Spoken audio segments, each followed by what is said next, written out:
Let's see.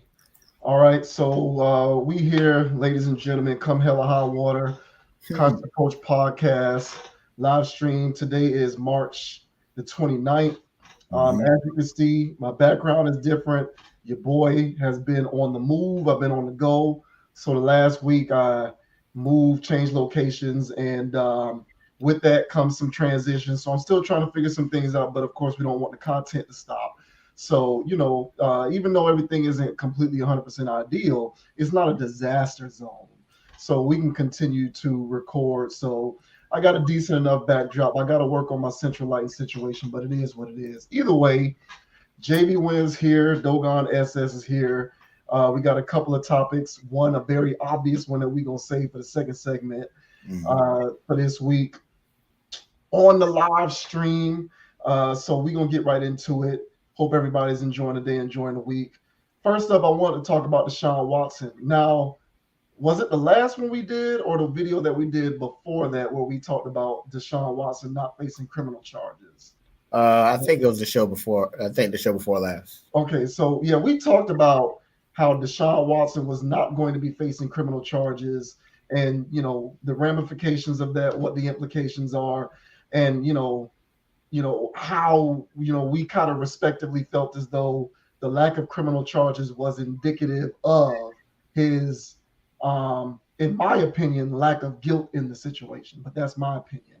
But I wanted to talk about this situation again because I don't understand how to feel about when these types of things happen, and maybe it's because I just lack the sensibilities of the modern day hyper liberal machine.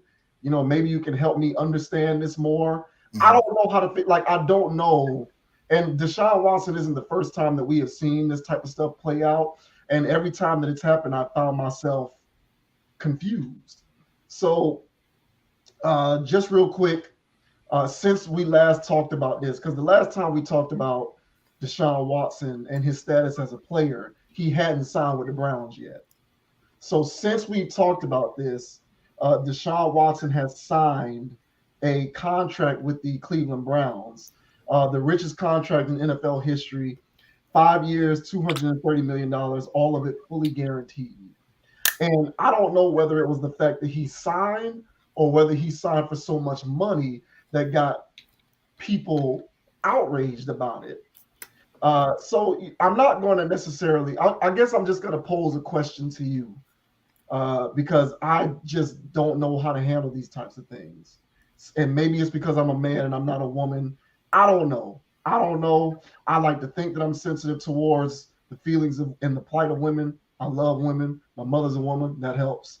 I have a lot of women in my family. I don't consider myself a woman hater. I truly don't. I consider myself a woman appreciator. But I'm also not beholden to identity politics. And so I don't care who it is, what race or sex or gender the individual is. I do believe in equity of treatment. I might not believe that we live in a fair world because the world is inherently unfair, but I do believe in equity of treatment and the according of what I would believe is human decency with respect to whether an individual has paid for what they did or not. So I guess with Deshaun, I'm not understanding is he was absolved of any criminality in the situation, right? So he's not facing any criminal charges. Now he's going to face a civil suit. I said in the last video that we did that I believe that he is going to pay up because a lot of these litigious situations usually result in the accused having to settle out of court for an undisclosed amount of money, especially if that individual is rich and particularly if he's a man, in my opinion. But he's going to get his pound of flesh taken out of him because he's going to have to pay. In all likelihood, he's going to be suspended for an X amount of games by the NFL for violating the code of conduct or the conduct policy, whatever the hell that thing is called. So I believe in the notion of paying one's debt to society. He's not going to jail or prison because there's no criminal charges. Therefore, he's going to settle on account of the civil suit. and he's going to be suspended by the NFL. Why are so many people mad that he got signed, that he's going to be playing?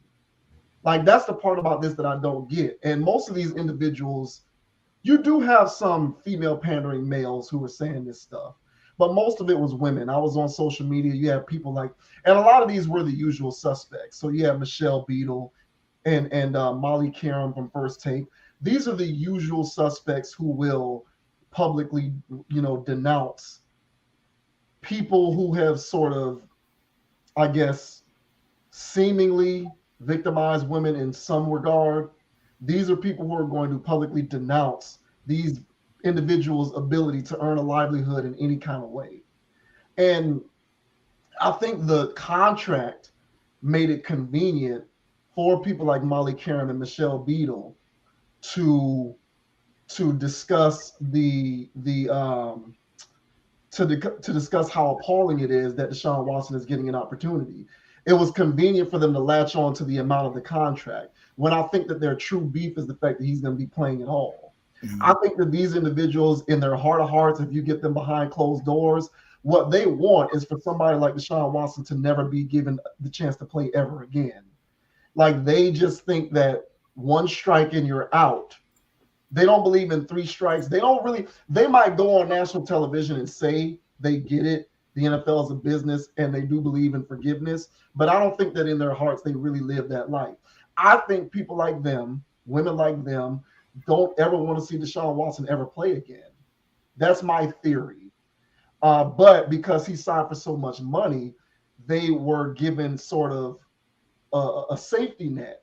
They were able to talk about how outrageous it is that he signed for so much money. I don't really think the beef is the contract. I think they just don't want these guys to be given chances again. They don't want them to have an opportunity. And that is where I fundamentally can't understand why we're doing this.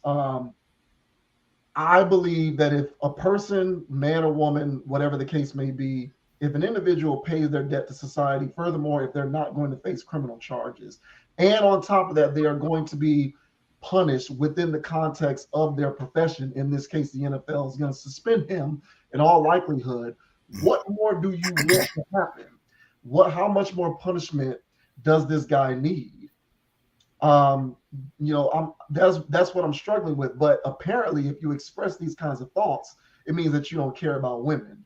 Like, when Molly, when they were talking about this on First Take and Molly was going off on her rant, she made the leap that the Cleveland Browns, and thereby the NFL, by signing Deshaun Watson to this contract, don't care about women.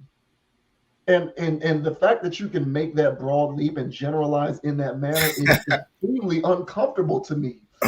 Because I have this opinion doesn't mean that I don't care about women.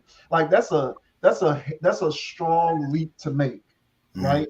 To go from that kind of conclusion where you believe that it's a broad brush and I must not care about women.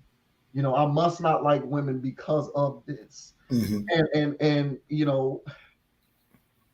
I'm trying to understand how to reconcile my emotions with this, because as heinous as you think what he alleged to have done is, there is something to be said about the fact that he's going to be suspended, he's going to pay out, and there's no criminal charges. So what more do you want?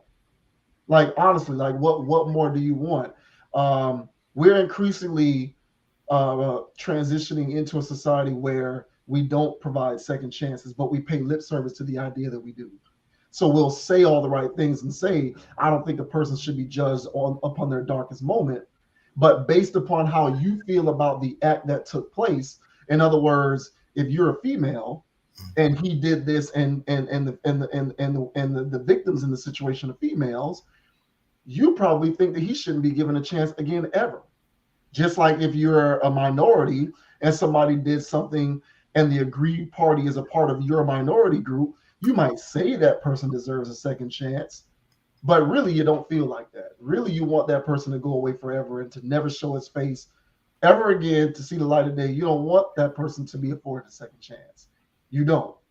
I think that's really what it is, but everybody's too chicken shit. And the thing about it is, if you feel that way, then stand on your laurels and say so. don't pay lip service to the idea that you do believe in second chances when really you believe in second chances within a conditional pretext. So long as you're not a part of the agreed party in that particular circumstance, then you believe in second chances. But if you're a part of the group that was agreed, then you really don't think that person should be given a second chance. And above all else, and maybe this is me being desensitized, maybe I don't care enough, maybe I'm just too conservative thinking, or I'm not hyper liberal enough. But I do believe that a person's body of work and their history should speak for itself. Number one, and unless we're talking about somebody murdering people, uh, raping people, graping people, don't flag the video, YouTube. Unless we're talking about things that are so egregious and did actual physical harm to people, I don't think any individual should be stripped of the ability to earn a livelihood within the craft that they work to earn. And again, this depends on what you think it qualifies as egregious. For me, egregious is actual physical harm to an individual. Emotional harm is too subjective. What you think is emotional harm, I might not think is emotional harm. But I think physical harm is black and white. Murdering is black and white. Sexual assault physically is black and white. Unless we're talking about that, a person should not be perpetually stripped of their ability to earn a livelihood in the craft that they work to earn. It wasn't given to them. And Deshaun Watson worked to earn his opportunity to play in the league. It wasn't given to him. He wasn't a dog and pony show. He worked tirelessly through Pee Wee, high school, college, and in the pros to get to the point that he was. And unless we're talking about bodily physical harm, this whole lack of second chance thing, which I really think is the underbelly of what we talk about with these types of situations, is really what I have an issue with. And so, the floor is yours. I'll leave it to you to explain to me where I'm going wrong with this. I don't like the fact that there's such an uproar over the fact that Deshaun Watson got the contract or that he's going to play again. And like I said, my personal theory is that the contract is being used as a scapegoat conveniently, because the real issue is that he's going to be playing again at all. And I think there's a huge contingent of our culture that really just doesn't want him to be given the chance to ever play again. And frankly, I have an issue with that. Yeah, I would say that your stance is fair, valid. I didn't think about it in that angle. But as far as you're in these cases, you're always going to have the hyper liberal people who are, so hell bent on not seeing a person have a livelihood from there on out. And, for something that was so ambiguous as this case. So some people can argue that, hey man, that's 20 something women. So that's not a coincidence anymore once you're dealing with that many women. But at the same time, man, this whole thing was a weird scenario. And so, when it's not cut and dry, clear and obvious, you know what I'm saying, where there's pounds and mounds of evidence, and it's just like, hey man, this guy was just being some low down scumbag, Then if it was some stuff where Deshaun Watson was out here trafficking people. Yeah. Yeah, and it's like, hey man, he's out here human trafficking. Yeah. No, he should not play anymore. But these situations where he was getting intimate with women and now all of a sudden the consent line is in question, that's a little too ambiguous for me. And I feel as though a man shouldn't have to have his whole livelihood, like you say, thrown away based upon such ambiguous allegations. Yeah. And so it never really made sense to me. I feel as though he's already paid his debt, missing all of last year, having to pay a fine, all of this stuff. I feel like he's already paid his debt. His name is already dragged in the mud. I don't know what more these people can ask for.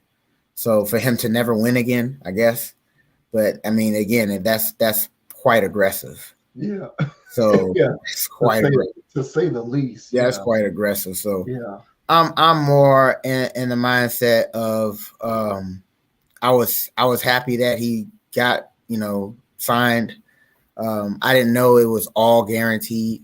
That is phenomenal. it is. Yeah, That is yeah, absolutely phenomenal. You can't ask for any more than that. So yeah. shouts out to his agent and whatever his team or whatever for getting that done. But I'm not out here just because I'm happy that the guy's not in prison and that he can have a check and feed his family and his loved ones. I guess I'm the scumbag. That's Right? what I'm saying. Apparently so. Apparently I guess so. I guess I'm the scumbag because I'm happy that this man could not only provide for his family, but I'm sure he's going to be helping the community as well. So you want to take somebody like that off a platform. So I'm not for it, man. People that have those agendas, it's kind of like they're just hell bent. They're just hell bent on it. They're just waiting for the new bit of news for them to go trip over. And so, and then they're the ones that's yelling from the rooftops. It's like what you call, man, the bad faith actors, Hmm.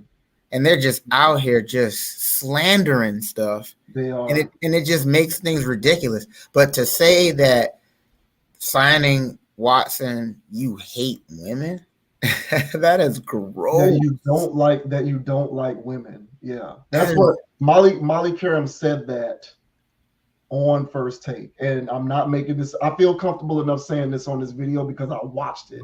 And she said that. She was talking about how the NFL, now I will say I don't remember whether she was talking specifically about the league or the Browns. mhm. That part I'd have to fact check.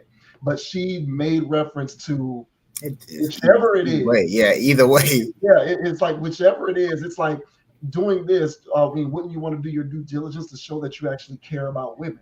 Hmm. And it's like, first of all, you don't know what these people like. You're not in the organization, so you're concluding that because he even signed a contract in the first place, that it means they did not do their due diligence. That's what you're concluding. And you're concluding that because of your emotional attachment to the situation. There's no other way to explain that. And so the only, it's just a lot of these people are hypocritical in the way that they talk about how they believe in second chances, but they'll be the first person based upon the perceived offense to lambaste the character of any of these individuals. Like, I really believe that it doesn't matter. And this is what I'm getting at is, and this is purely speculation on my part. But personally, I don't think it matters whether he signed a fully guaranteed deal or not. I think that even if he signed for 3 years, 45 million, these same individuals would have been like, he shouldn't be getting signed. Hmm. I think the amount of money made it easy for them to attach their disdain to the level of money on the contract. But it was a convenient out. But I don't really think it's about the money. I think it's about the fact that a team wanted him signed, and they get into all of this stuff about how, you know, at what point do you stand for something that's bigger than business or money? And it's like, what are we talking about here? He didn't kill anybody. It's like you said, it's an ambiguous situation where it's he said, she said, no one knows any of the That's facts. that's what I'm No one saying. knows. So what are we talking about in terms of what egregiously offensive thing occurred here? There was no hate crime. No one was beaten. Like, where is the forensic report? Where is Well, the and that's where you can be seen wrong, yeah, because there is a large community that does feel as though these allegations are all valid, yeah, and that those women do have to be respected, because there are real women out there who are suffering from sexual assault. So those women most likely either just advocates for or previous victims themselves are just hypersensitive when it comes to that type of stuff, and they feel as though him signing a contract is him getting away with doing a hate crime to women. That's how they feel. Yeah, I know. Yeah, so it's like by proxy. So basically, Deshaun Watson getting a new deal is symbolic of all sexual abusers everywhere getting away with sexual assault. There you go. There you go. Once again, I think that's a leap. But I think I think that that's a valid point. I agree. I'm inclined to agree. I just think that that's an irresponsible leap. I do. I think that that's a leap. I think that that's a leap because there are situations where we have the physical evidence and the eyewitness evidence to sort of back up actual victims of these situations. Oh yeah. But in this case, we have a multi-millionaire professional football player in a massage parlor who's getting sued for money. No one went to the cops. We just got lawsuits. Exactly. So it's apples and oranges. It's not the same thing. I agree. Yeah, I know. I hear what you're saying, but I do think that that leap is being made. But again. So hold on one more time. So there's women out there that, like I said, that former victims. If they hear an inkling, I mean, they can watch a TV show. They can watch a TV show and see somebody being assaulted. They hate that guy. Yeah. You know what I'm saying? So it's symbolic of the whole thing. So even just the allegation. Oh, she said what? Wherever there's a smoke to them, there is a fire. So there's no speculation. No, he did it. He did it. If he didn't do all of that, he did some of that, and he violated her. Yeah. That's what they at. Yeah, and that is the bed that Deshaun Watson made. Unfortunately, and that's why I think the biggest takeaway that I have from the last video is guys like him and other guys in his position, man, you just have to exhibit better judgment when it comes to that. Like, you really have to do your due diligence and protect yourself against this type of firestorm. Take advantage of things like NDAs and contracts. Make people sign so that you can't be victimized by litigiousness, because that's, as far as I can see, that's what's happening here. Because if there was truly egregiousness going on the part of Deshaun Watson, he'd be indicted. That's how, honestly, like, he'd be either facing jail time, or if he doesn't go to jail, there's some kind of criminal penalty that he has to pay, whether it's probation, and then you have to pay restitution and all of that. We'd be looking at that kind of thing. But what we're looking at here is 22 lawsuits. You know what I'm saying? And so I'm not saying that, I'm not saying that all of those lawsuits are invalid. But what I am also saying is I also don't know that all of those 22 lawsuits are invalid. Like you say, keep it neutral. And I just think a lot of these people who hypocritically talk about second chances, what they do is they say, like you said, no, that's valid. And then you got some of these capers for women, like, I'm not going to mention names, certain people on TV who immediately jump to that same line saying where there's smoke, there's fire. I've seen a lot of suspect stuff, and I'm not even in the public eye. I've seen guys, regular guys in the street, private guys who didn't do anything. And, people band together and they form a coalition against this individual. And next thing you know, you got 4, 5, 6 different women trying to claim that this guy did something that he really didn't do. And so I think that it's reasonable to say that if a private citizen is subject to this on a lower level, where it can be maybe 3 or 4 different people coming at his rack, then a guy who makes $60 million a year, you can probably multiply that to maybe it will be 15, 20 people coming in. I got it. Makes sense, yeah. Yeah, but no one wants to say that. What we want to do is say all of these people are victims and Deshaun Watson is an assailant. And, you know what I'm saying? And it's like, I don't like it. I don't like the fact that we don't take into account these individuals' bodies of work. Deshaun Watson has been a philanthropist in his respective communities that he grew up in, giving back, doing good things for his own people. He gives back, and it's like all these people throw that by the wayside. Mm-hmm. And they I don't see the sign on the door.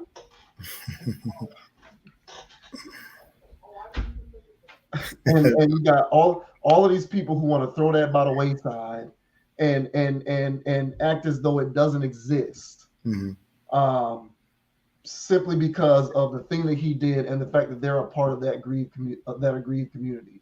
You know, I didn't really have too much meat on that. I just kind of wanted to talk about the fallout from it because, you know, and I think I mentioned this to you in a previous video. No, it wasn't a video that I did with you. There was a video where I talked about Nick Cannon about a year ago. Nick Cannon went through heat because he said something that was perceived to be anti-Semitic.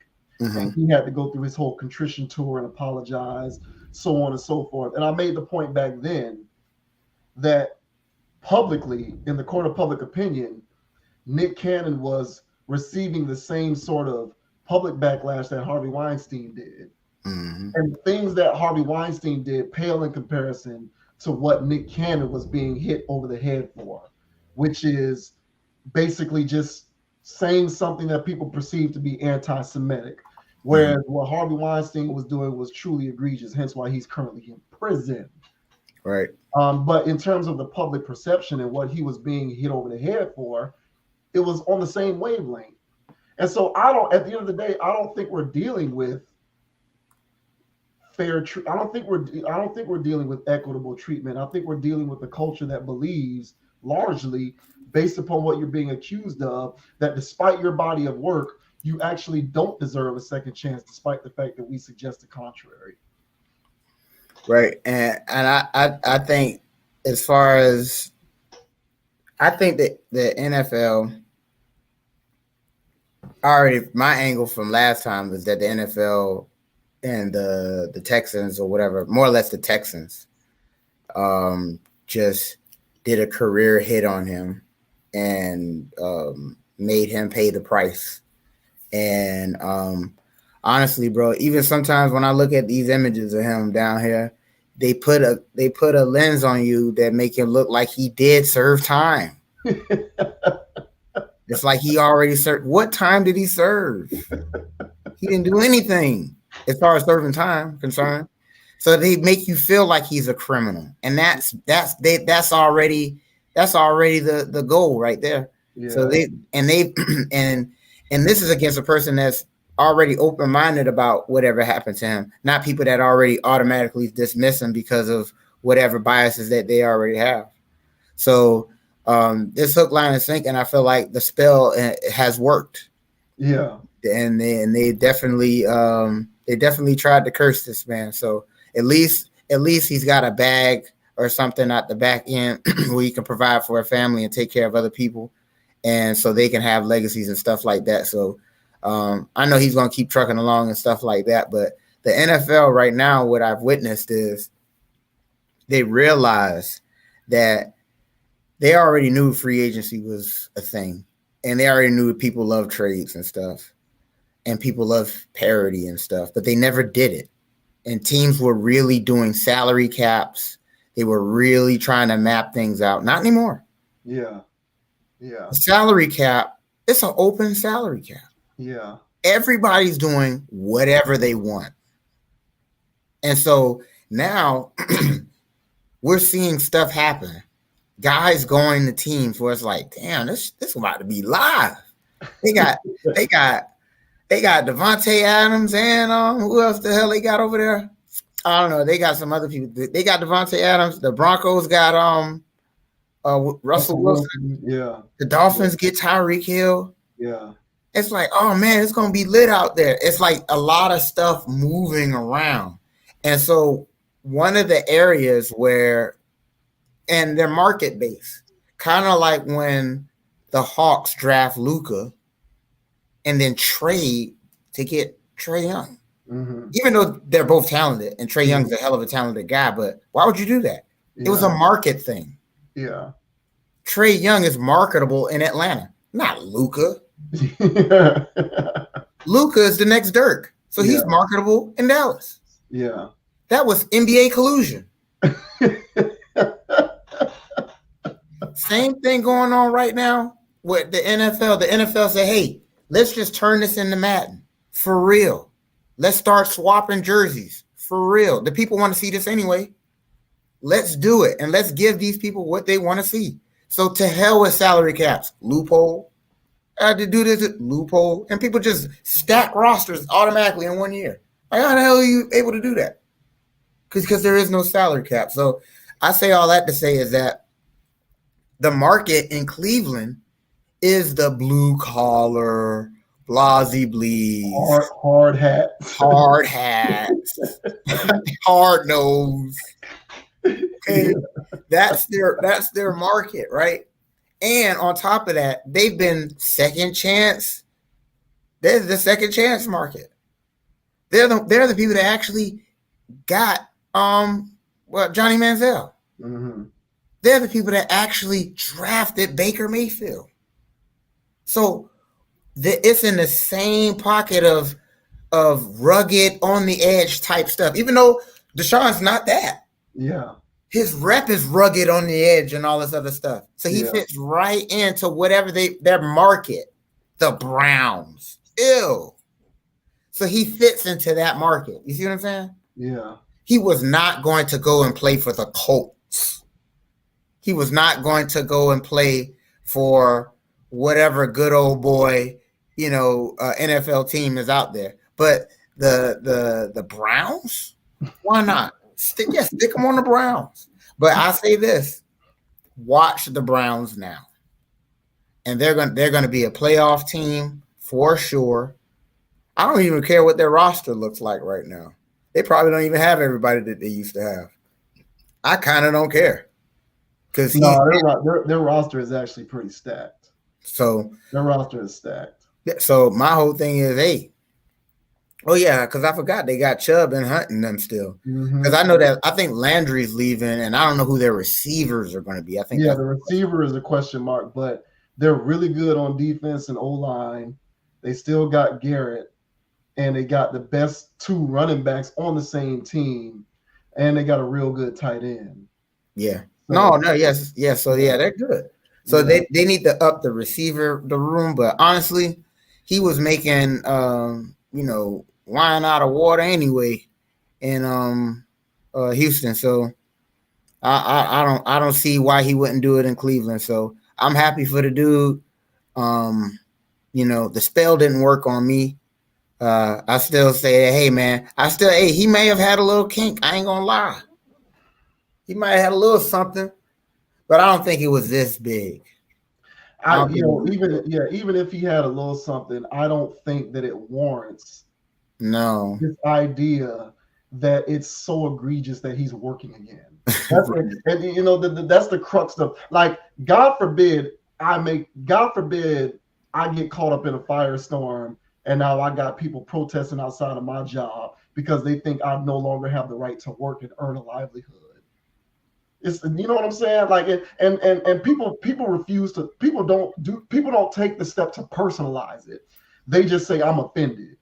And it's like, okay, well, first of all, the facts or lack thereof in this situation are entirely circumstantial, number one. And so put yourself in that situation and you're fighting an uphill battle against something that's entirely circumstantial.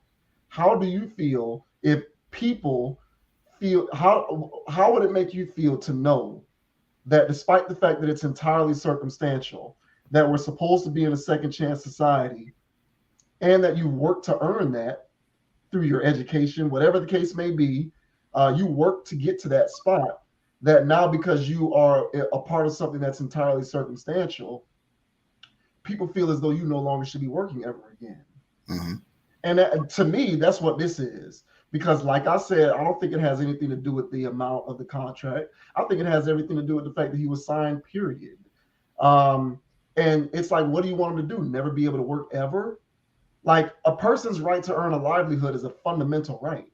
Unless they're in jail or in prison, they can work, and they can work again, regardless of how you feel. You know, how do you handle that situation moving forward? Don't watch the NFL or don't watch Browns games. If you live in Cleveland and you're upset about the situation, Don't buy tickets. Cancel your season ticket package. Don't support it. But don't get all high and mighty talking about how you're basically expounding upon how much you have a problem with the fact that essentially this guy's going to be working again. That's the crux of the issue with me. I don't care what a person does. I don't care how pissed off they may make me. I don't care how much a person might make me defensive or offend me based upon something that they said. I don't think that that person has forfeited their right to earn a livelihood, especially if they work to earn it. This is the world that we live in. We don't all agree. People do suspect stuff. People do bad stuff. It is what it is. And employing that person also doesn't mean that the employer agrees with whatever it is that that person is alleged to have done. It just means this person is good at providing a service.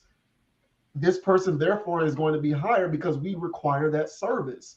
We spend too much time attaching ideology to business and like economics and all these things when really they're diametrically opposed. It was one of the issues that I had with the whole social justice movement in the NFL. How do you make a for-profit multi-billion-dollar organization care about social issues like racism and racial equality?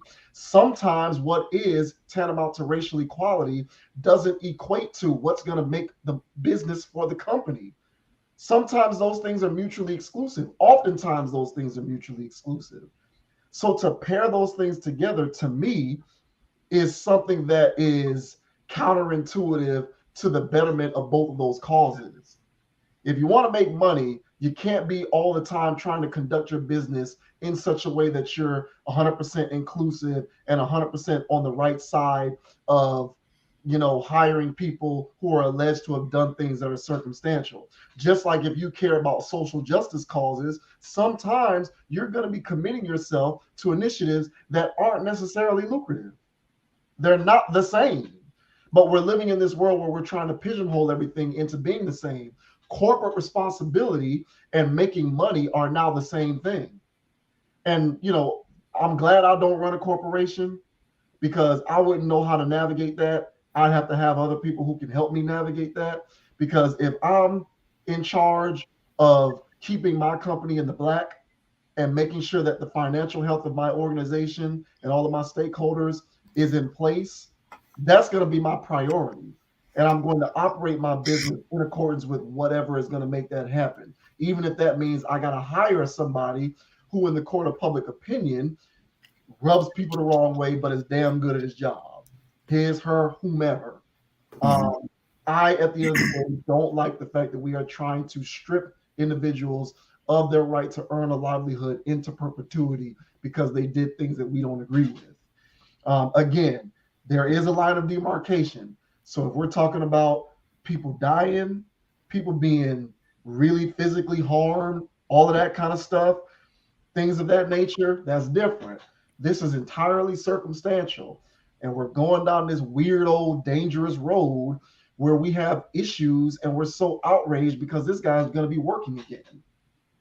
And that part of it I'm uncomfortable with. That was pretty much all that I had to say about it. I just basically wanted to know whether I was off base. Like, does me feeling this way mean that I hate women? Yeah, of course. I don't think I hate women, but like it's like intrinsically, I have an issue with these kinds of situations where we have all of this outrage, and in a lot of cases, fake outrage. Nah, it's of course it's just new. It's just new age liberal. They got to throw it in there. Yeah. So sexual assault stuff. Oh man, they eat this stuff up. So this is just. I mean, they live for this, so I'm not surprised that they're giving Deshaun a hard time. But hey, man, I'll be happy when I see him when he gets his next endorsement. So whoever's brave enough to give him an endorsement, that means he's really crossed over and he's really getting checked. So I'm just happy for him. So go Deshaun and go Browns. I'm actually cheering for the Browns now. Yeah. I'm with you there. I just think that the guy deserves to be able to work again. Now if you have a problem with the fact that he signed so much money, take that issue up with the NFL and the Browns, not with Deshaun Watson. Take that situation up with the Browns, who wanted him so bad that they gave him a $250 million fully guaranteed contract. Take issue with the salary cap and the collective bargaining agreement. Like, take issue with the rules that allow that type of thing to happen. But then again, like I said, I personally don't think it has anything to do with the amount. I just think they use the amount as an excuse to. It's like the amount is the proxy that they are going by in order to attack him. They don't want him to be working anymore. And it's like, oh, he got a lot of money, so let's talk about the money. Even though really what we're doing is we want Deshaun's head. That's what we want. We want Deshaun's head.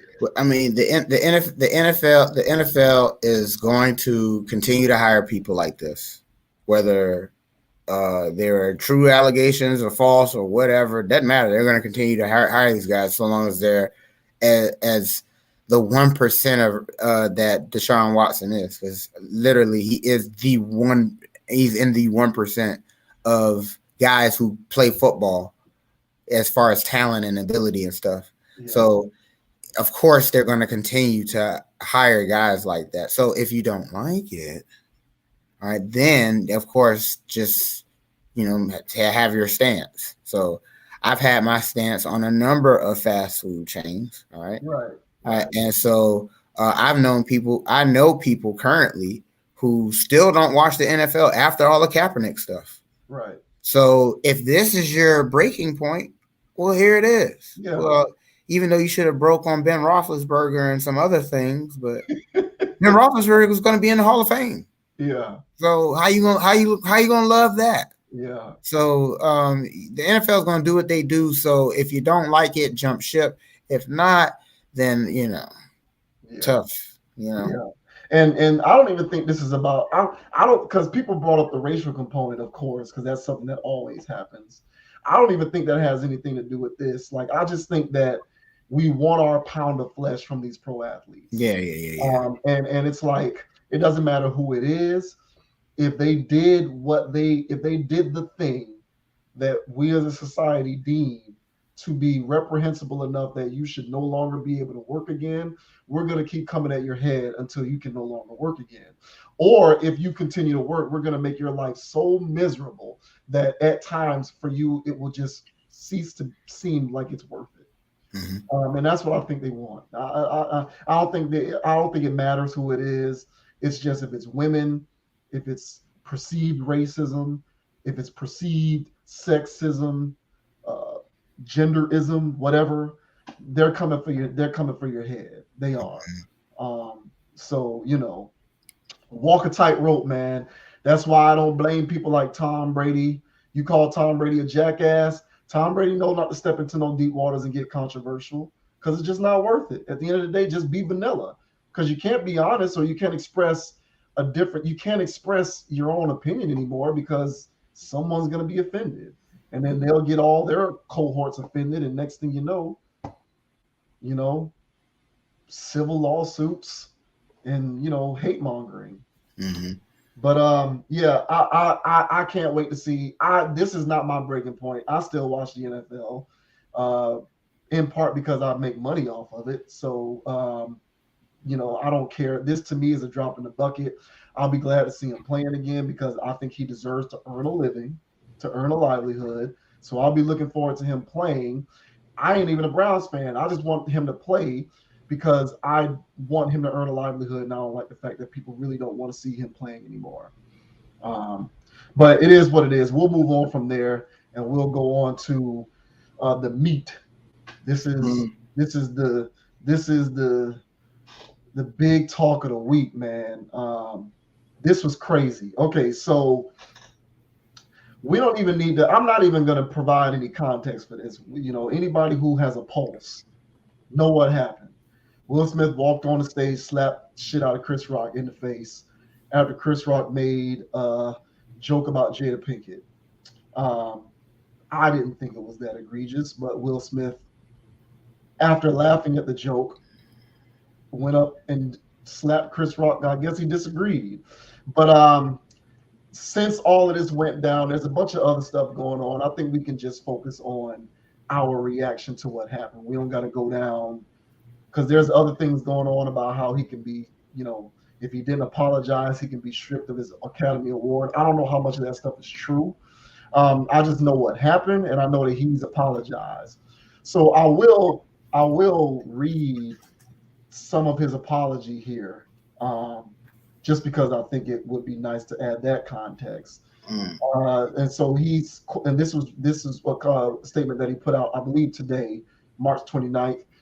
Quote, jokes at my expense are a part of the job, but a joke about Jada's medical condition was too much for me to bear, and I reacted emotionally. I would like to publicly apologize to you, Chris.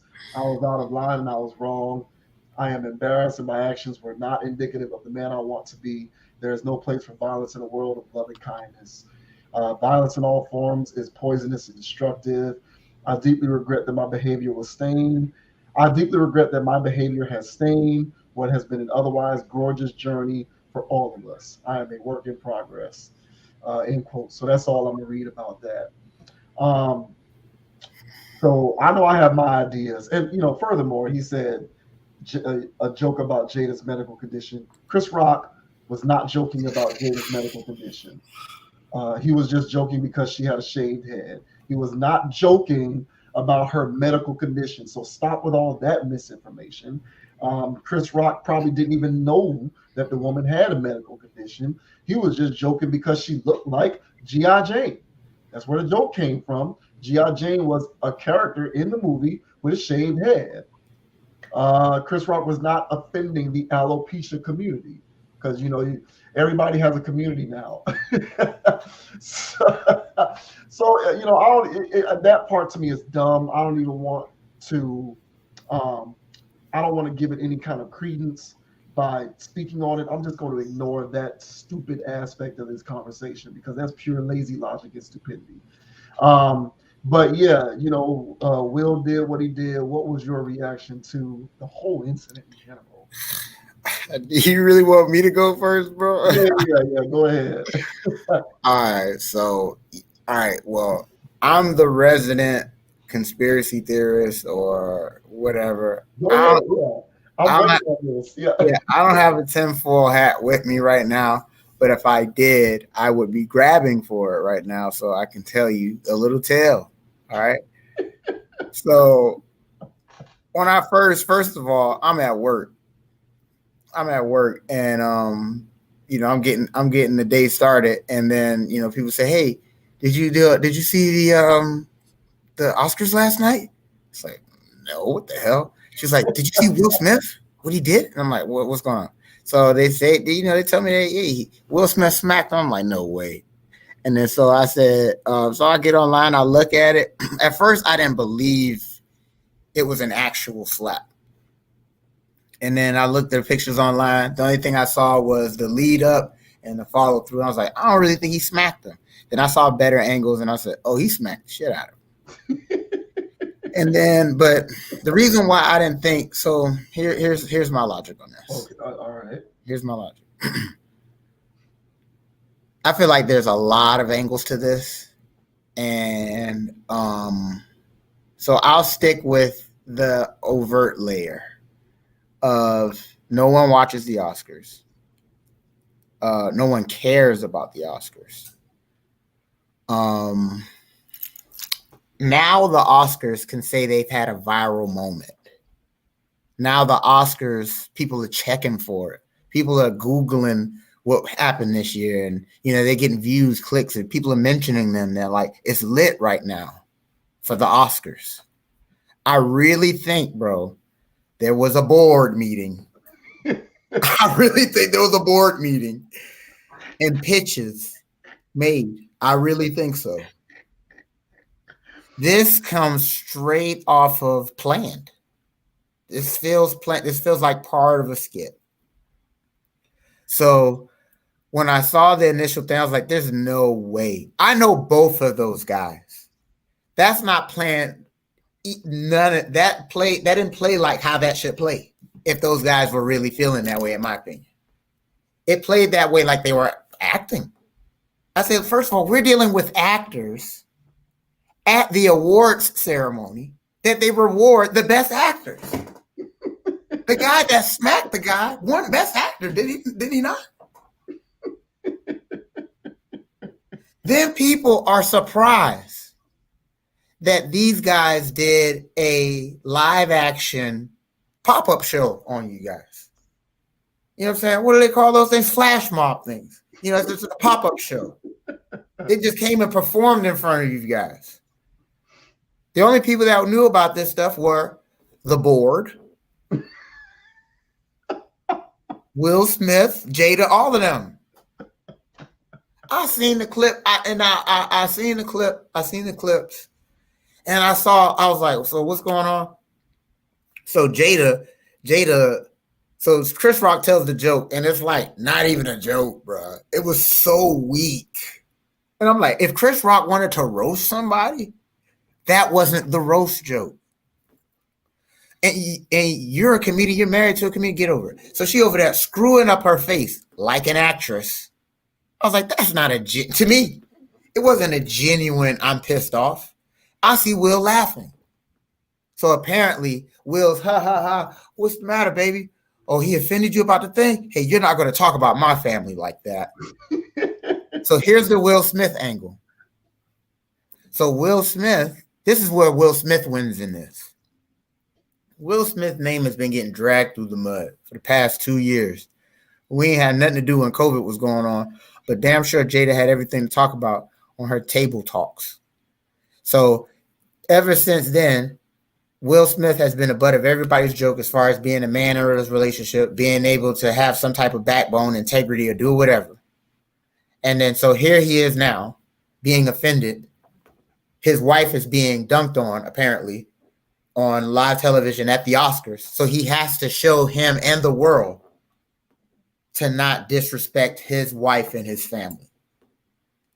I feel as though he thought that him going up there, me straightening the guy like, hey, I'm a man. You know, I'm masculine. I feel like he gets an angle out of that. But I feel as though looking at the internet does not concur. They think he was acting baboonish and jigabooish, simpish. I'm hearing all kinds of derogatory things coming towards this man. So he didn't win there either. So my whole thing is, I feel as though, and after he gets smacked, by the way, Chris Rock turns and says, oh, the best night in TV history. Television, yeah. Television. Oh, nigga, who told you to say that? Right. So my thing, I feel like this is all orchestrated just so they can run this back on their E stuff 10 years from now. Yeah. Remember when Will Smith Access Hollywood. Yeah. Remember this day 10 years ago, Will Smith smacks the hell out of Chris Rock on stage. This is the best on TV. I got one more and I'm done. So as I'm finding thumbnails, all right, I was looking for images for this thing. I find an image of Chris Rock having some type of padding on his cheek. Oh my God. No, I swear. Listen. He has some type of padding on his cheek. And I said, no. I said, this has to be Photoshop. I've seen too many regular angles where it's just like, explain that layer of makeup on his face. I'll share a picture, but after you go, I'll find the image. Now that might be the most tenfold thing that you said in that whole, out of everything that you said, that's the most tenfold thing that you said. Okay, I'm gonna look for it. Go ahead. No. All right. Well, I'm gonna go to use your phrase, galaxy brain. Okay. And I'm going to psycho assess the situation. Mm-hmm. So I like this conversation because we have two different angles of commentary. Yours being the plan angle. I'm gonna take the angle of it was actually a real thing. I'm gonna take that angle, and I'm only taking that angle because of Will Smith being the butt of jokes for the last couple of years. That's the only reason why I'm taking the it wasn't planned angle. Okay. So like the way I feel about when I saw that and how unwarranted it was, Mhm. because like again, here we go again with these generalizations and these leaps. So now you're suggesting that Chris Rock was knowingly attacking your wife's medical condition and using it as a joke. That's a leap. We got to stop with these leaps. You have to judge a person's intent. Like Chris Rock's intent was not making fun of her medical condition. It was making fun of the fact that she has a bald head. They're not the two. They're not the same. So the way for him to have reacted in that manner, and like you said, he's going up there trying to reclaim some of his masculinity, and he's going to protect his family and all of that BS.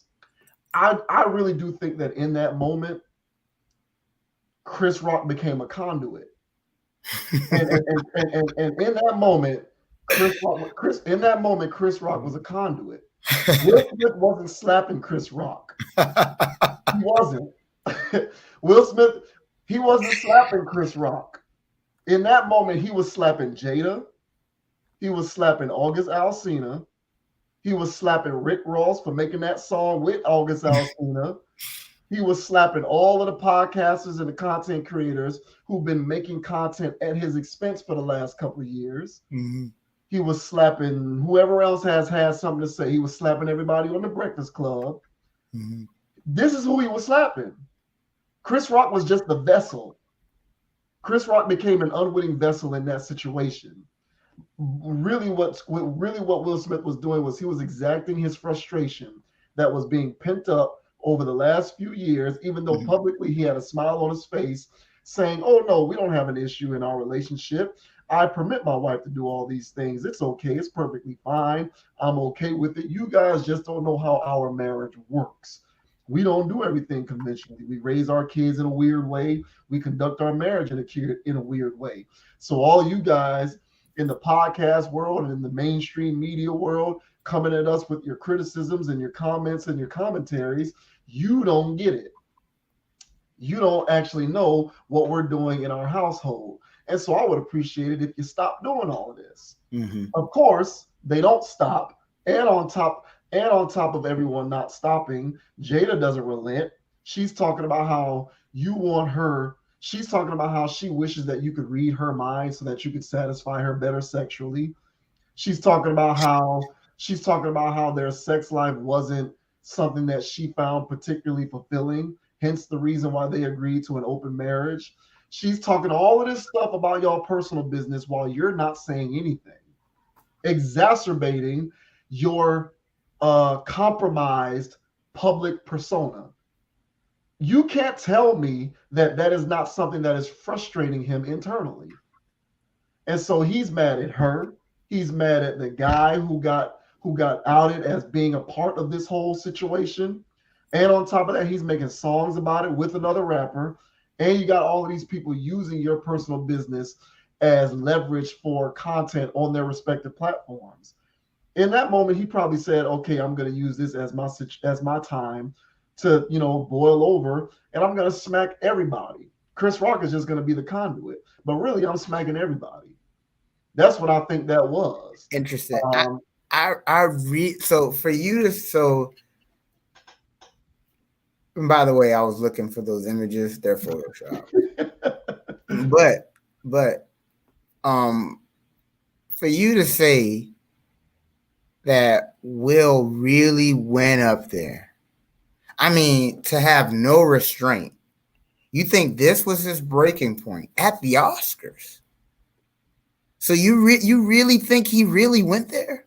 I think that he went there. Now, don't get me wrong. There was some grandstanding involved in it because I do think that he said, "This is the Oscars, and I am going to use this as an opportunity to let the world know that I'm not going to stand for this anymore." I think that had it been not the Oscars, no, he probably wouldn't have done it. I think he did it because it was the Oscars. Because he wanted to let the world know I'm not look, I'm trying to tell you, bro. No, go, yeah. Like psychoanalyzing it, I Mhm. think he was saying the world is watching this. I'm gonna let the world know that I'm not a cuck. I'm going to let the world know that I do wear the pants in this situation. I'm going to let the world know that I am a provider and a protector. And I'm going to let the world know, because think about it. If I'm defending her honor on a worldwide stage, then it means that I am being consistent with my rhetoric over the past couple of years, that we don't have a shaky relationship, that we don't have a shaky marriage, that I am complicit in terms of how we choose to conduct our situation, and that you guys out there have it wrong. So if I do this, I can be consistent in my rhetoric and the world can see it.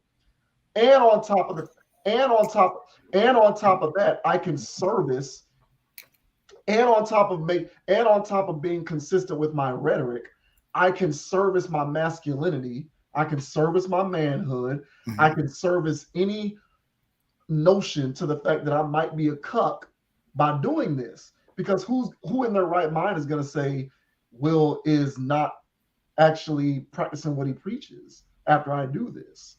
Who in their right mind is going to say Jada was running roughshod on me if I'm the one going up here and doing this? So I do think it was a play. And I do think it was a play from the standpoint that were it not the Oscars, if Chris Rock made that joke on his Netflix special, or if Chris Rock made that joke at some comedy club, because a lot of these comedians, they'll practice their routines at comedy clubs before they like take it on tour or whatever. Like if Chris Rock was doing that bit at a comedy club, Will Smith is not going to look him up, come to his house, find him on the street somewhere so he can slap him in the face. There was a part of it that was staged in the fact that it was the Oscars, so he used that as an opportunity on a world stage to not put Chris Rock in his place, but put the world in its place. That's what I think he was trying to do. And I agree with that. And from listening to your angle, and that was part of my theory, by the way. So part of my theory is pretty much everything that you were saying. And I felt like that was his benefit out of this. So the other part was because there's other people that's going to be benefiting from this, mainly the Oscars. And so that's why I feel as though it was like a board situation. Yeah. You watch Billions? Billions? I've been getting into it. Yeah, I watched a few episodes of the current season. Okay. But I need to go back and watch all of it. Okay. Now I only watched, bits and pieces of it. Yeah. Now, I'm only catching pieces of it. But from what I can see, it's something like that where there's how do we make the Oscars the Oscars? How do we get these new age people memeing us? How can we get in everybody's feeds? How do we do that here at the Oscars? Yeah. That's what I think is going on behind the scenes. And here's from listening to your theory, I have another angle because there's so many ways it can go. Yeah. But what I'm saying is from hearing your angle is Will Smith comes to them. He already knows he's winning Best Actor. So he's coming up to them saying, hey, I got to restore some stuff. Let me call my guy in. And we do this live. It'll do this, it'll do that. It sells the thing. Oscars people are going, now, hey, this is better than carpets and outfits. Yeah, this is better than carpets and outfits. And then so they go, you know what? If you can do it. Will Smith comes on stage, power walking towards you. So Chris Rock, instead of going, hey, bro, hey, security, hey, somebody come get this man. He throws his hands behind his back. Then Will Smith does his little 1-2 pose to get ready for his professional slap. So here comes Chris Rock, knowing that he's getting ready. He gets in a base where he can absorb the shot the best. He's so anxious and ready for it. He leans in a little bit right before the smack gets there. His initial reaction isn't, hey, man, somebody get this motherfucker. Yeah. Excuse my French. Yeah. His initial reaction is, whoa, Wooga booga booga. This is the best night ever on TV. I said, what is this boy doing? To me, I see the winners in this. Wooga booga booga. I'm telling you, he said, "Wooga booga booga, this is the best night on TV, y'all." I said, "You gotta be kidding me, man! What are you doing?" Will Smith, this backfires on Will Smith. People are calling him a cuck for this now. Yeah, kind of. Yeah. Yeah, they're calling him a cuck. They're calling him all of these things. Yeah, they're saying the thing that I've seen most is you slapped Chris Rock, but you didn't slap the dude that was like sleeping with your wife. I've seen that more than any other comment. Come on. Yeah.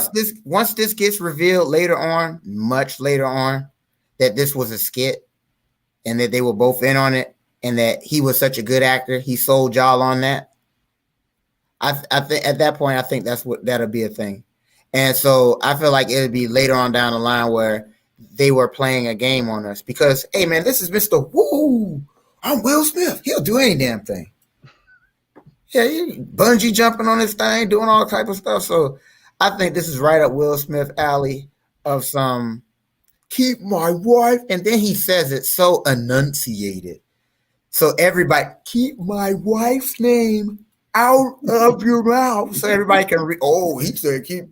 It's too much. I felt like it was an act from professionals. Yeah. Chris Rock may not be the best actor, but he is an actor. And wooga booga, man. So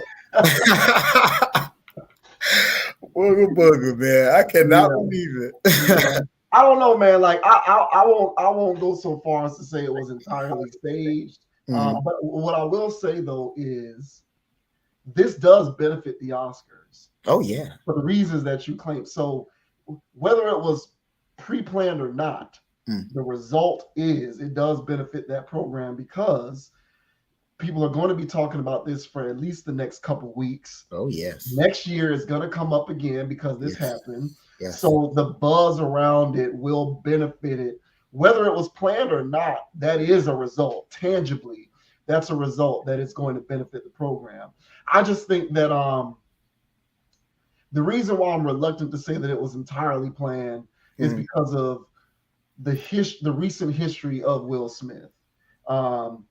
It just kind of strikes me as he used this as his opportunity to let the world know that he's not going to stand for it anymore. Like, he's a human being at the end of the day, and you can only be the butt of cuck and open marriage jokes for so long before you can no longer pretend that it's something that you don't care about. So in that moment, you know what I'm saying? And again, some of it was forced. Like, he initially thought it was funny. He laughed. He didn't initiate himself in that way until he saw her facial expression.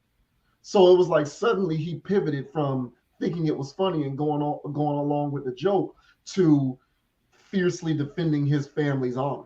And it's like when you go from one jump to the next, and I've seen people do that. I've seen somebody instinctively react one way to something, and then they'll think about it in the next 10 to 15 seconds and suddenly decide that's not the way I want to think about it. And so they'll go the other way and start behaving completely opposite the way that they initially thought about it. Like, I've seen people do this. And so, like, in that moment, he was just like, oh, this is funny. Oh, this is great. Wait, what? Wait, I have been the subject. I have been the butt of cuck jokes for 2 years. And everybody thinks my wife runs our marriage. And people think that I'm a diminutive husband. They think that I raise weird kids. They think my kids are going to be crazy as they grow up and become adults. I've been the butt of all these. Wait, I don't like this. I'm tired of this. Oh, let me go slap this guy. And so he wasn't really slapping Rock. He was slapping everybody who was using that, his personal business and his family business, if you want to take it there, as leverage for their own gain, whether it's the gain of their personal brand, platforms, etc. I think in that moment, Chris Rock was a conduit. But so hold on now. So, and that, I hear that. Yeah. But I mean, just think about the Oscar, all out of all the times and places to act like that. And he doesn't even have a remote history. I get it that he snapped, but for him to snap like that, why react in a way that you've never traditionally acted before, unless you was at the playground, chilling out, maxing, relaxing, all cool. Yeah. That was the last time that you were acting like that. Right. Every other time you've been Hollywood, Mr. Cheer, whatever guy. So real quick, so two things about that. So I've seen clips of him checking people, right? Mm-hmm. So I don't think that that's not total. I don't think that that's totally not in him. Mm-hmm. Like there were clips where he was doing like press for a movie that he was in, and somebody said something that he didn't really like, and he checked it aggressively. There was another clip where some guy got too close to him physically, and he ain't really like it, so he like slapped the guy in the face. Now he didn't do it at the Oscars, but this stuff is caught on camera, and you can search the video and look it up. So he's done things like this. He just hasn't done it on this level. But then also, I just kind of feel like you said at the opening when you were starting with your talking points. Mm-hmm. Like I've never I'm what 35 years old. I've never watched that. I've never watched the Oscars. I don't watch it. I don't know anyone personally who watches it. People don't watch, like by and large, people who watch the Oscars are these artsy people who are really into these movies like that. Mm-hmm. Like generally speaking, people don't watch this thing. It doesn't rate high. It gets destroyed by whatever. It gets destroyed by March Madness. The tournament rates higher than, and the NFL, of course, rates higher than the Oscars. So I think that environment has kind of, and this is my theory. I'm not saying that I know this for a fact. This is just me kind of thinking logically about it. I feel like that dynamic has had reverberations down to the people who actually participate in the craft. I think a lot of these actors don't really see the Oscars as this thing that they need to make sure that they're buttoned up and on their best behavior at. They feel like it's a loosey-goosey thing now more than ever because people don't even really watch it like that.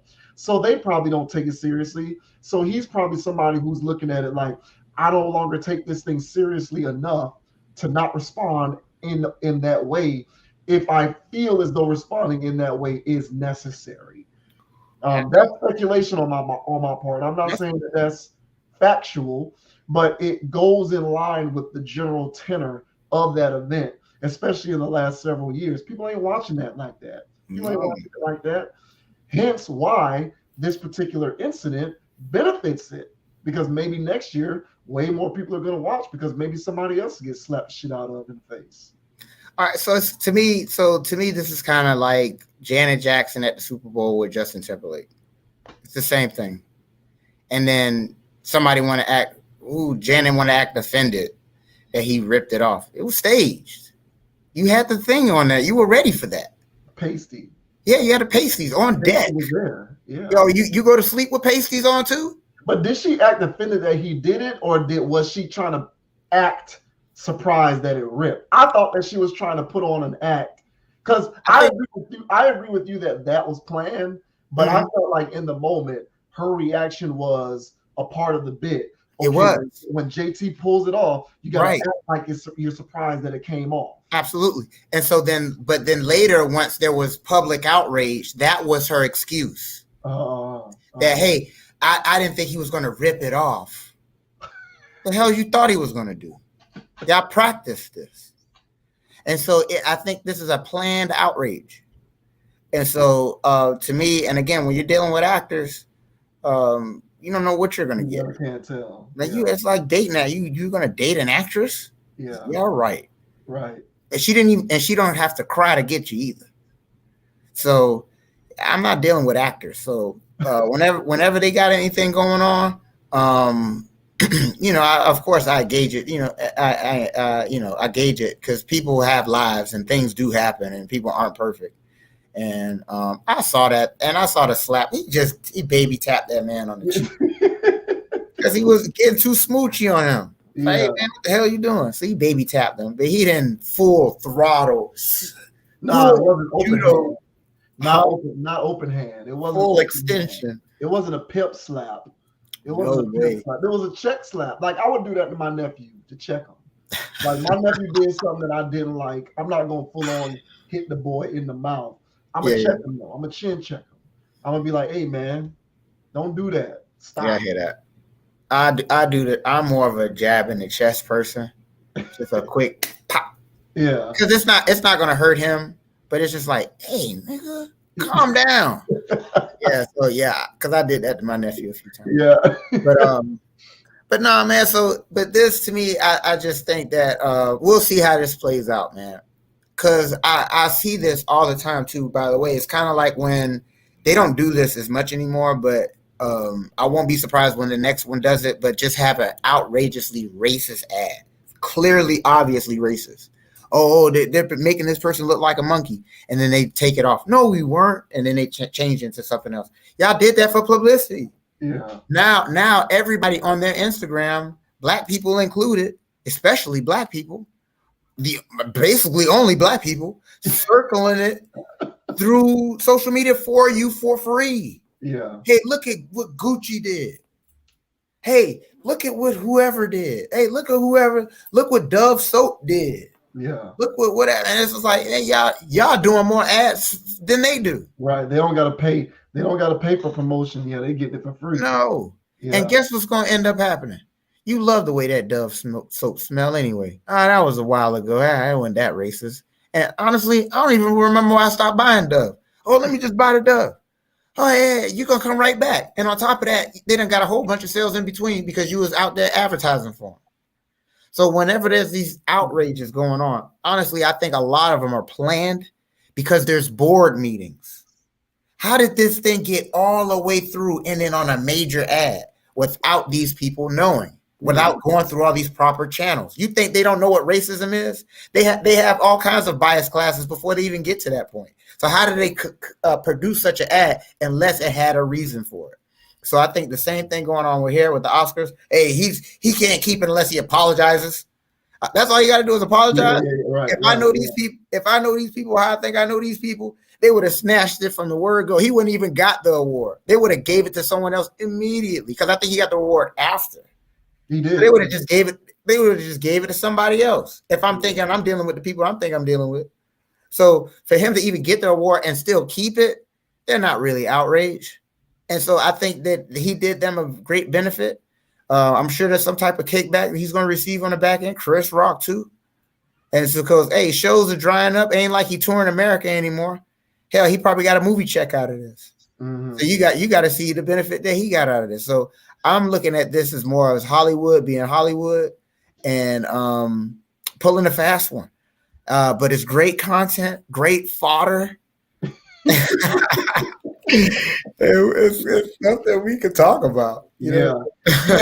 That's interesting. I didn't actually think about it from that. I didn't think about the fact that, and this isn't even just this situation. This is any of these other controversies where you get so many people talking about it in the social media world that it creates awareness on the part of whatever the entity is. I actually never thought about that. I'm sure that's some shadow form of marketing that they don't teach like that, but only big corporations can do it. But they do it. I really think they do it on purpose. That's interesting. Well, I guess all of it can be true, perhaps. I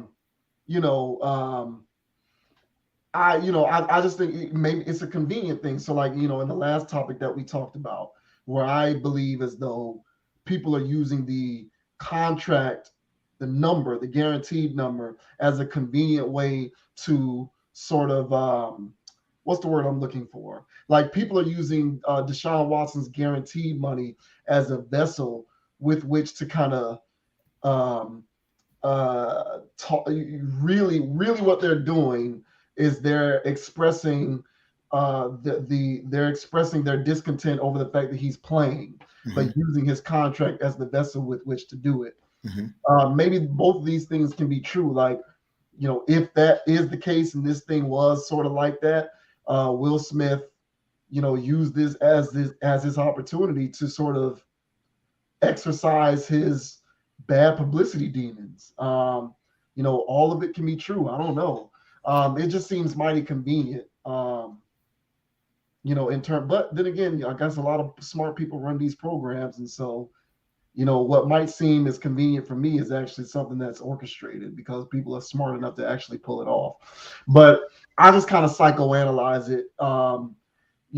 There's enough body of evidence on the part of the history of Will Smith and that family and Jada Pinkett over the last few years to suggest that this could have come from some kind of psychosomatic emotional place. And I think what we both can agree on, because I agree that was his selling point. He don't need money. Yeah, I think that was his in my theory, and I think we're both in the same place to where he felt compelled to do something about his perception of masculinity. Yeah. That we can both agree on. Yeah. And I think in both our opinion, he embarrassed himself in pursuit of that. Yeah. Because whatever he thought that he was going to get out of this, for people saying, hey man, way to defend your wife, it has actually been the opposite. Yeah. I'm really not hearing anybody saying any of that. Yeah. So he's actually gotten more embarrassed out of this. Yeah, he has. Yeah. Mm-hmm.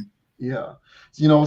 And that's what kind of, I always felt like he was a smart enough guy. Why would he think that doing something like that wouldn't play it that way? He had to have genuinely thought that was going to work in his favor, which I can't fathom. That's what I'm saying. Like, you got to be out of it, bro. Nobody's going to take it that way. I'm not. Yeah. But, and then also, you also mentioned, I also do think that there's fake outrage going on here. Totally. Okay, he slapped the guy. So what? He slapped the guy, because you got a lot of these people, these entertainers, doing their, and this is typical. This is the typical thing. I totally. There's two things that I expect when these things happen. One is the apology, and two is everybody coming out and engaging in righteous indignation. Violence is not condoned under any circumstance. We should not tolerate that in our society. This is not okay. Blah blah blah. All of the grandstanding. Completely predictable. A lot of that stuff is fake outrage. A lot of them people, when he slapped that man on stage, probably thought it was funny. I laughed when I first saw it. I laughed. Yeah, me too. So, when I saw it at first, I laughed. A lot of those people, I feel like they laughed. They did. But now, what they have to do is they have to walk. They have to fall in line. Right, they got to fall in line. They got to be good little Hollywood soldiers, and they got to get on their Instagrams and their Twitters, and they have to denounce Will Smith, which is all a part of the whole ecosystem of this whole fake outrage machine that we got going on here. It's comical, it's humorous to me.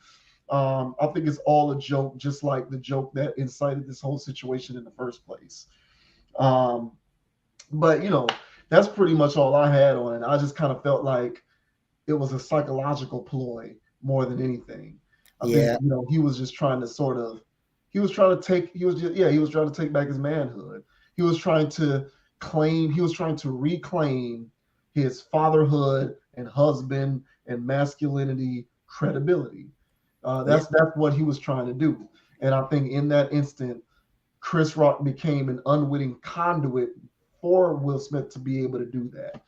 Now, whether it was planned or not, I'm willing to entertain all of that for sure. I'm not going to say it's not true. Because crazier things have happened. No, seriously, crazier things have been found to be the case. Yeah, so I'm not going to say that that's completely out of bounds. I just didn't leap to that conclusion. For sure. Because for me, watching all of this entanglements, August Alsina stuff play out, and how much of a fool he looked when he went on her show for all of that. He's looked far worse. And so in that moment, I felt like he was trying to eradicate all that. But really, all he ended up doing was exacerbating it. Yeah, and I say mythology is a hell of a thing. Tying into Deshaun Watson, the mythology that they've painted on him is that he's a sex offender and a criminal. Yeah. And that's what the media has done, and that's what this campaign against him has done. And so what has happened for the last couple years for Will Smith, when people were bored during COVID and Jada out here with her talks, she's basically been dragging his name through the mud in the internet streets, because the gossipers, they just love dragging, this scenario through the mud, and he's the loser every single time. Yeah. So I do see this as him trying to, quote unquote, rectify the situation. But the mythology that is going to get painted for this is I'm already seeing the shirts. It's Will Smith winning here. And the more you see that, the more you're going to register as Will Smith being more of a dominant type of person. Yeah. And it's so there's a psychological aspect to it as well. So he's going to earn points from it eventually. The initial outrage of I still think it's going to be embarrassing. There's layers to it. I still think it's an embarrassing act, But then at the same time, it was an embarrassing. It's going to leave in your mind as an embarrassing masculine act, at least for some people, most people. For those who have layers to their thought and have shelves and have things organized, not just absorbing things and dumping it. Yeah. Of course, we're going to see things differently. Right. But for the masses who just take it and digest it, they're going to see Will as being the aggressor there, therefore being more dominant and cooler, if that makes sense. That's crazy. Yeah. I know it doesn't make sense, but what you're saying makes sense in that is what's going to happen. It's just that thing happening doesn't make sense. I get you. Yeah. That's humans, bro. Yeah, I know.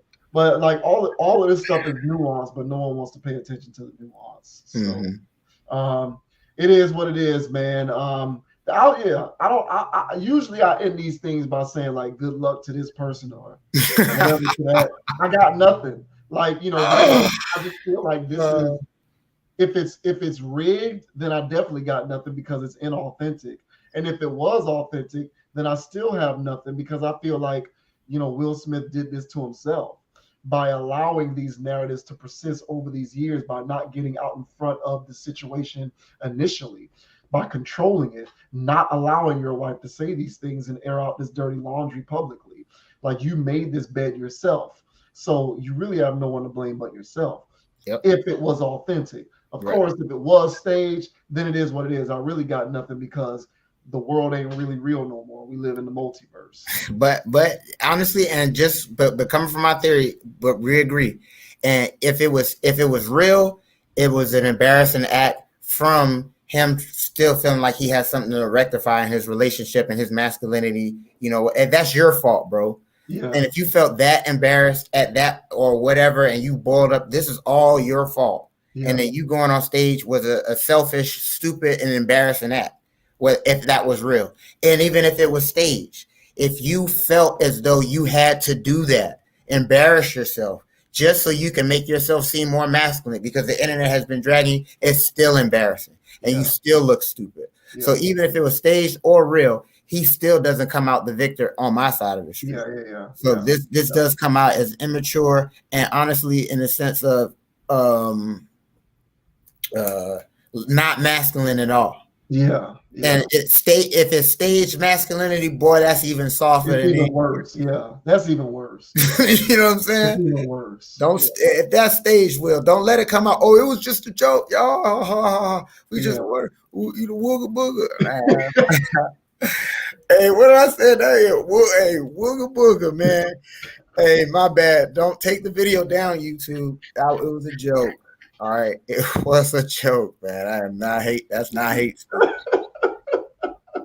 It was a joke, man. Yeah.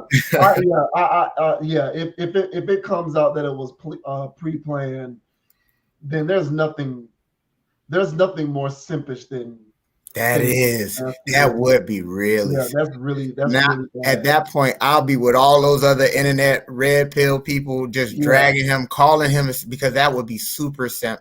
You stage something so you can look hard. Yeah.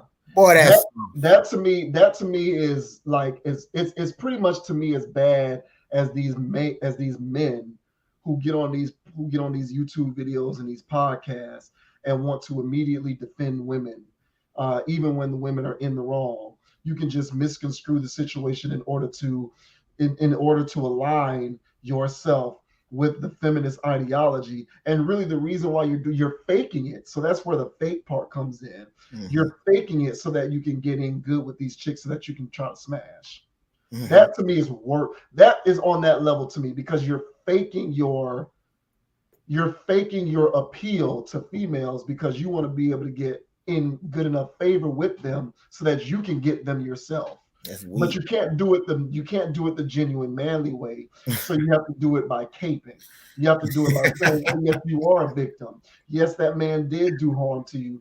No, you had nothing to do with how that Queen. situation played out. No, none of that is your fault. You did everything perfect. Yes, you are right the way you are. You're perfect." That's you, and you have a lot of these guys out here who are doing this, Mm-hmm. and it's all an act. It's all an act so that they can get into the DMs and be able to, and so that they can smash. Basically, is what they're doing. That kind of fake female support is the same level of like. That's kind of how I would feel if it came out that Will Smith was kind of a part of this, orchestrated shenanigan to try and reclaim his masculinity. If Mm. you're trying to do it to reclaim your masculinity, bro, I really hope that it was like genuine.